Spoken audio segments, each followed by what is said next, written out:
Hi. അപ്പോഴേ ഇന്ന് എൻ്റെ പരിപാടി എന്ന് വെച്ചാൽ എൻ്റെ കസ്റ്റമറിന് പറ്റിയ അബദ്ധം കേട്ടോ. അത് വേറെ ആർക്കും ഇനി പറ്റാതിരിക്കാൻ വേണ്ടിയിട്ട് ഞാൻ പറയുന്നതേ ഉള്ളേ.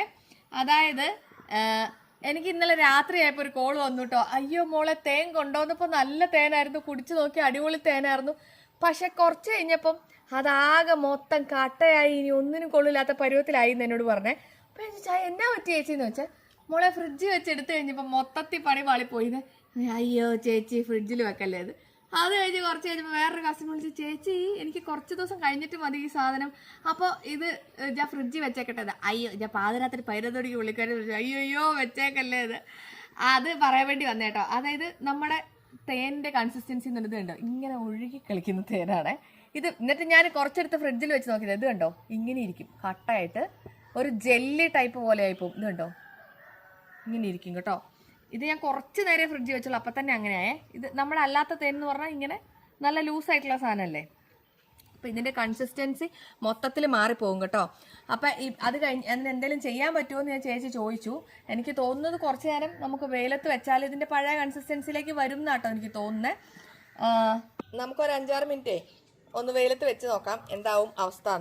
പിന്നെ വേറൊരു സംശയമുള്ളത്, ചെറിയ തേനും വലിയ തേനും തമ്മിലുള്ള വ്യത്യാസം കേട്ടോ. കളർ ഡിഫറൻസ് തന്നെ കണ്ടാൽ നമുക്ക് മനസ്സിലാവും, നല്ല വ്യത്യാസമുണ്ടേ. ഇത് കുപ്പി കാണാൻ പറ്റുന്നില്ലെങ്കിൽ ഞാൻ ഒരു ഗ്ലാസ്സിൽ ഒഴിച്ച് കാണിക്കാം. ഇത് കഴിഞ്ഞ വർഷത്തെ തേനായോണ്ടാട്ടോ ഇത് ഈ ഒരു കളറിലിരിക്കുന്നത്. നമുക്ക് ഇപ്പം ആദ്യത്തെ എടുക്കലിനുള്ള തേന് ഈ കളറല്ല, വെളിച്ചെണ്ണയും തേനും തമ്മിൽ മാറിപ്പോവും. അത്രയും ട്രാൻസ്പെറൻ്റ് ആയിട്ടുള്ള കളറായിരിക്കും കേട്ടോ. പക്ഷെ അന്നേരം ആ തേൻ കൊള്ളില്ല എന്ന് വിചാരിക്കേണ്ട, അതും നല്ല തേൻ തന്നെയാണ്. ഇത് ചെറിയ തേൻ്റെ കളറ് ഞാൻ കാണിച്ചു തരാം, അപ്പം നിങ്ങൾക്ക് കറക്റ്റ് മനസ്സിലാവും ഇതിൻ്റെ ഡിഫറൻസ്.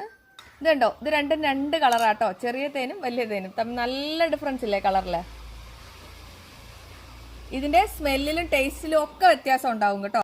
ഞാനൊരു 5 മിനിറ്റ് വെയിലത്ത് വെച്ചപ്പോൾ കുറച്ചൊന്നും ഓക്കെ ആയിട്ടുണ്ട് കേട്ടോ. എന്നാലും വലിയ അത്രയും ഒന്നും പഴയ പോലത്തേലേക്ക് എത്തിയിട്ടില്ല, അപ്പം വെച്ചതേ ഉള്ളൂ, അതുകൊണ്ടാണ്. കുറച്ച് കഴിയുമ്പം അത് റെഡി ആയിക്കോളൂ കേട്ടോ. അതുണ്ടോ ഇങ്ങനെ ഒരു കട്ട ഫോമിൽ എത്തിയായിരുന്നു, അതായാലും ഇത്രയൊക്കെ ഇച്ചിരിയൊക്കെ ഒഴുകാൻ തുടങ്ങിയിട്ടുണ്ട് കുറച്ചു നേരം വെയിലത്ത് വെച്ചപ്പോൾ. കണ്ടോ വ്യത്യാസം വന്നിട്ടുണ്ട് കേട്ടോ. അപ്പം ഇൻ കേസ് ആർക്കെങ്കിലും അബദ്ധം പറ്റിയിട്ടുണ്ടെങ്കിൽ വെക്കണ്ട കേട്ടോ. പുറത്ത് വെച്ചാലും ഒന്നും പറ്റൂല. അതായത് ഒരിക്കലും കേടാവാത്ത ഭക്ഷണം ആണ് തേന്, അതുകൊണ്ട് തന്നെ തേൻ അങ്ങനെ കേടാവത്തൊന്നുമില്ല കേട്ടോ. പിന്നെ നമ്മൾ കീപ്പ് ചെയ്യുന്ന പോലെ ഇരിക്കും. തേനിന് ആകെ വർഷങ്ങളോളം വെച്ചാൽ പറ്റുന്ന, അത് കാണിക്കാൻ എൻ്റെ അടുത്ത് തേൻ ഇപ്പോൾ ഇരിപ്പില്ല കേട്ടോ. ഉണ്ടായിരുന്നു ഞാൻ കാണിച്ചേനെ. പഴയ തേനുണ്ടെങ്കിൽ നമ്മളൊക്കെ ഇവിടെ ഇങ്ങനെ വെച്ച് വെച്ച് വെച്ച് വെച്ച് വെച്ച് വെച്ച് വെച്ച് ഇങ്ങനെ പണ്ടത്തെ കാലത്തായി തേനില്ലേ, ആ തേൻ എന്താ പറ്റുകയെന്ന് വെച്ചാൽ ഇത് കേടുവരില്ല. ഇത് ഇരുന്നിരുന്നിരുന്നിരുന്ന് അതിനകത്തെ വെള്ളം മൊത്തം പറ്റിയിട്ട് ഒരു ക്രിസ്റ്റൽ ഫോമിൽ ഇങ്ങനെ ഇരിക്കും. അത് മാത്രമേ ഉള്ളൂ കേട്ടോ. വേറെ തേനൊന്നും കേടാവത്തേ ഇല്ല കേട്ടോ. നമ്മുടെ വൻതേനും ചെറുതേനും ഒക്കെ റെഡി ആയിട്ടുണ്ട്.